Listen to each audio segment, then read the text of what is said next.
Picture a basic $30 plastic tub and a frozen bottle of salt water blasting out air at 12 degrees C. That's actually colder than the air blowing out of the $600 window unit mounted right above it. And the underlying science making this happen is a century-old trick that the modern heating and cooling industry conveniently scrubbed from every building code on the books. Because to understand why your expensive home AC is completely over-engineered for your actual daily needs, we need to ask a question the air conditioning companies hate. What are you actually paying for when you purchase an AC unit? The brutal truth is, you're buying a miniaturized chemical factory. You're getting a condenser, a compressor, an evaporator coil, a bunch of refrigerant, a thermostat, a fan, and roughly 15 feet of perfectly brazed copper piping. The sole purpose of all this machinery is to extract heat from your living space and throw it outside continuously for as long as that motor keeps humming. But let's be real, you rarely need endless, non-stop cooling. What you really want is a chilled bedroom to drop by 12 degrees right before you go to sleep, or maybe just a few hours of relief in your stifling garage on a hot afternoon. These aren't continuous demands, they are storage demands. And the second you shift your perspective from generating cold air continuously to simply storing it, the entire multi-billion-dollar cooling industry's business model starts to look absurd. Because plain old water, tossed into the freezer in a 2-liter bottle the night before, acts as a perfectly functioning thermal battery. Here is the vital piece of thermodynamics they skip over on those home improvement shows. When you cool down 1 kilo of liquid water by a single degree Celsius, you pull out about 4.18 kJ of energy. That's a decent amount. But the magic happens during the phase change. When you take that exact same kilogram of water and convert it from a 0-dig liquid into a 0-degree solid block of ice, you extract a massive 334 kJ. Nothing else has changed. The temperature remains identical at both ends of this transformation. The mass is identical. Yet the energy gap between those two physical states is 80 times greater than just cooling the liquid down by 1 degree. Physicists call this the latent heat of fusion. It is the exact reason why tossing ice into your beverage chills it exponentially better than just pouring in cold water, even if both were at the exact same starting temperature. The real-world application here is mind-blowing. Take just 1 2-liter bottle of solid ice, put it inside an insulated container, and blow a fan over it. That setup will absorb around 668 kJ of ambient heat before it completely melts. You are looking at the exact cooling power of a standard window AC blasting on high for nearly half an hour. Keep 2 of these bottles rotating from your kitchen freezer as they thaw, and you can easily keep a 10x10 foot bedroom perfectly chilled through the hottest July afternoon. And the only energy this setup requires is whatever it takes to run a 30W fan, which pulls less juice than a standard incandescent light bulb. But the real genius here, the secret sauce that lets our cheap cooler blast in 12 degree air instead of getting stuck at 0 degree, comes down to what goes inside that bottle before freezing. Pure tap water solidifies at 0 degrees C. That is a hard limit. You could leave it in a deep freeze all week, and the liquid water won't drop a fraction of a degree below that line while it is still changing states. Your freezer might be cranking at 18 degrees, but the water in that bottle is going to stubbornly sit at 0 degrees until the final molecule snaps into a solid. If you want sub-zero air conditioning, that's an issue. Air blowing over a 0 degree piece of ice will warm up to a few degrees above freezing before it even hits your face. The workaround is basic freshman chemistry that most people hear once and instantly forget. It's known as freezing point depression. When you dissolve any solute into your water, you physically interrupt the crystalline lattice that water molecules want to form as they freeze. Those dissolved particles get in the way, meaning the whole system has to get substantially colder before the remaining water molecules can finally lock into a solid state. For every mole of dissolved particles per kilogram of liquid, the freezing threshold drops by about 1.86 degrees Celsius. If you grab normal, everyday table salt, sodium chloride, it splits into 2 separate ions when it hits the water, doubling this freezing effect. Create a 23% salt-to-water mixture, and suddenly your freezing point crashes all the way down to 21.1 degrees Celsius. That isn't a rounding error. We are talking over 70 degrees colder than the freezing point of the tap water coming out of your kitchen sink. Take a 2-liter bottle of this perfectly saturated salt water, stick it in a standard kitchen freezer overnight, and the next morning you pull out a rock-solid block hovering right around 18 degrees to 20 degrees Celsius. Put a fan behind it, and the air blowing off that bottle consistently measures between 10 degrees and 12 degrees, which is exactly what every functioning version of this DIY build shows on a digital thermometer. Now, stack that up against the expensive unit sitting in your window. A typical residential central air conditioner in the US operates with a coefficient of performance, or COP, of about 3. That just means for every watt of electricity you feed the compressor, it pumps roughly 3 watts of heat outside. Sounds great until you look at the math on our saltwater setup. That little 30-watt fan pushes out 668 kJ of cooling capacity per bottle, pulling from a thermal battery that you charged up using cheap, off-peak overnight electricity. Even when you honestly calculate the power it took for your kitchen freezer to refreeze the bottle, the real-world COP of this system while you're actually using it lands somewhere between 8 and 15. It depends on your specific freezer and your local utility rates, but you are looking at a massive 2 to 5 times efficiency multiplier over a conventional AC unit, all coming from a plastic box. The average American home burns through about $740 a year running air conditioning. A well-built Brine cooler uses just a few kilowatt hours of cheap nighttime electricity, costing less than 15 cents a night in most areas. You can run it all summer for under $10. The initial hardware is less than $30.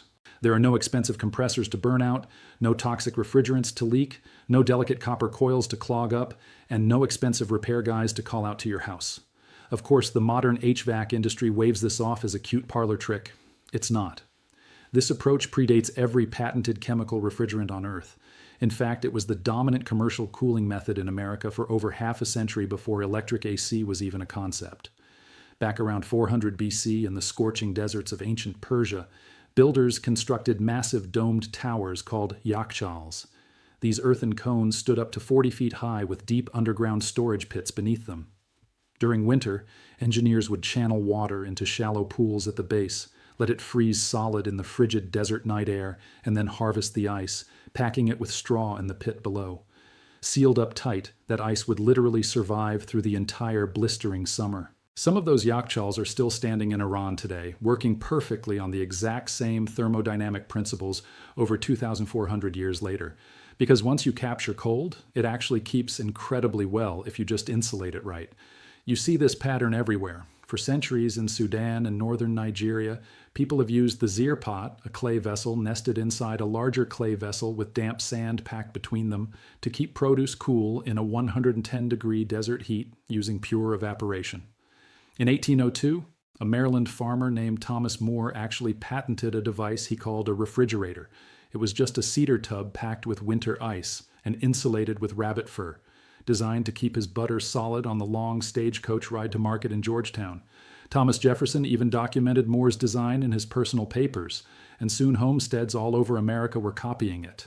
By the 1800s, a Boston merchant named Frederick Tudor created a multi-million-dollar global empire by cutting winter ice out of frozen New England lakes.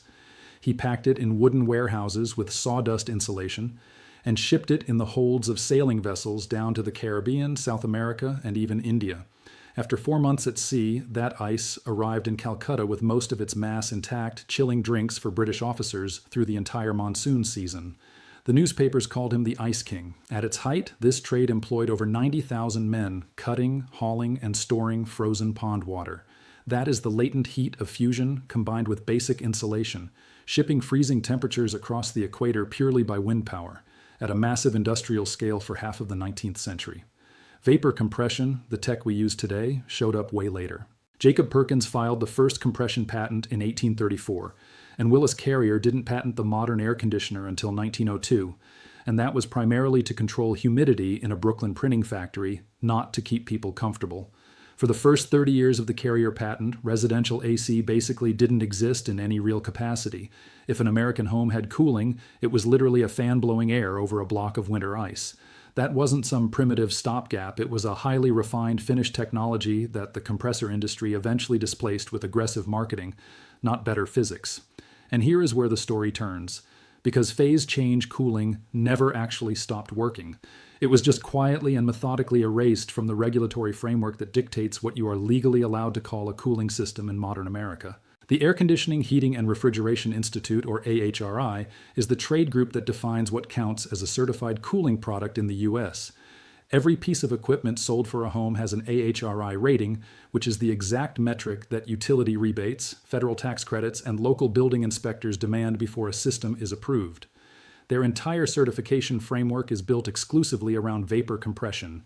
It measures refrigerant charges, evaporator output, and compressor efficiency.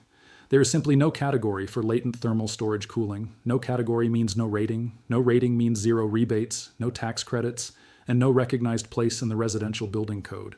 A licensed plumber or contractor legally cannot install one in your home addition. It isn't illegal, it's just completely invisible to the approval chain, which has the exact same effect. There's no grand conspiracy here, no villain twirling a mustache in a boardroom. It's much quieter than that. Entire generations of inspectors, code writers, and trade school teachers were trained in a system that assumes cooling means compressors. Anything that doesn't fit that rigid definition is dismissed as a weekend hobby project. Ask a homeowner about alternatives, and they'll mention inefficient Peltier coolers or swamp coolers that only function in completely dry climates. The $130 technology that works flawlessly in any climate and scales up simply by adding more bottles gets zero shelf space in any home improvement store. Now, to be fair, there is one genuine objection to this DIY setup: runtime.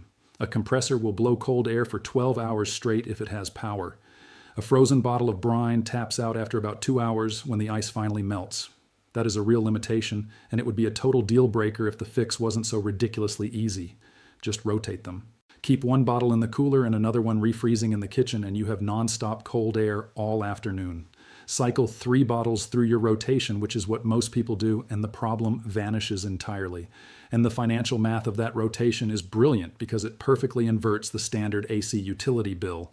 Your wall unit sucks up maximum current exactly when electricity is the most expensive, typically summer afternoons between 2 p.m. and 8 p.m. when the whole grid is stressed, and power companies charge peak tier rates.